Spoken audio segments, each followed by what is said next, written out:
Polemik film dokumenter Pesta Babi kembali berkembang setelah tokoh perempuan adat Papua Selatan, Yasinta Moiwen atau yang dikenal sebagai Mama Yasinta, memberikan klarifikasi terkait berbagai isu yang muncul usai dirinya melaporkan pihak yang terlibat dalam film tersebut ke Polda Metro Jaya.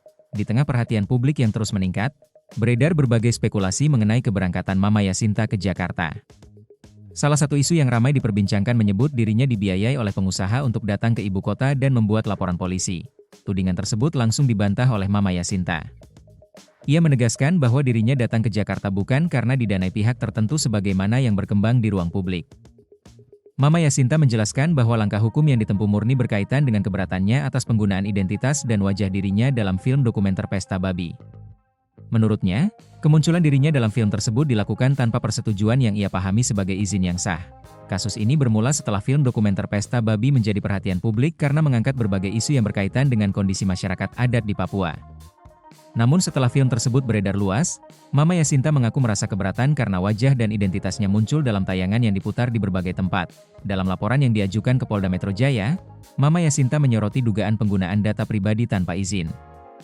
Laporan tersebut tercatat dengan nomor LP B3843V 2026 SPKT Polda Metro Jaya tertanggal 29 Mei 2026. Kuasa hukum Mama Yasinta, TS Hamonangan Daulay, menjelaskan bahwa laporan tersebut ditujukan kepada Ketua Lebih Merauke berinisial JTW.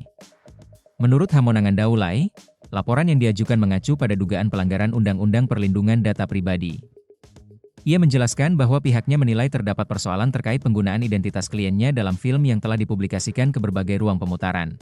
Sementara itu, di tengah proses hukum yang berjalan, berbagai narasi lain ikut berkembang di media sosial. Salah satunya mengenai dugaan adanya pihak tertentu yang membiayai keberangkatan Mama Yasinta ke Jakarta. Menanggapi hal tersebut, Mama Yasinta menegaskan bahwa informasi tersebut tidak benar. Ia membantah adanya pengusaha yang mendanai perjalanan dirinya untuk membuat laporan ke kepolisian. Perkembangan kasus ini juga menarik perhatian karena Mama Yasinta selama ini dikenal sebagai tokoh perempuan adat Malint yang cukup aktif menyuarakan berbagai persoalan masyarakat adat di Papua Selatan. Di sisi lain, laporan yang diajukan ke Polda Metro Jaya membuat polemik film Pesta Babi berkembang dari perdebatan publik menjadi persoalan hukum yang kini mulai diproses aparat kepolisian. Kasus ini juga memunculkan perdebatan mengenai batas penggunaan identitas seseorang dalam karya dokumenter, terutama ketika materi yang ditampilkan berkaitan dengan isu sosial dan masyarakat adat.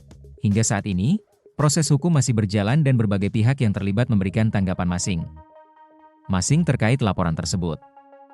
Sementara itu, perhatian publik masih tertuju pada perkembangan kasus yang kini tidak hanya menyangkut film dokumenter, tetapi juga menyentuh isu perlindungan data pribadi dan hak individu atas identitasnya. Di tengah berbagai narasi yang berkembang, Mama Yasinta menegaskan bahwa langkah yang ia ambil berangkat dari keberatan pribadi terhadap penggunaan dirinya dalam film tersebut, bukan karena dorongan ataupun pembiayaan dari pihak tertentu sebagaimana yang ramai diperbincangkan.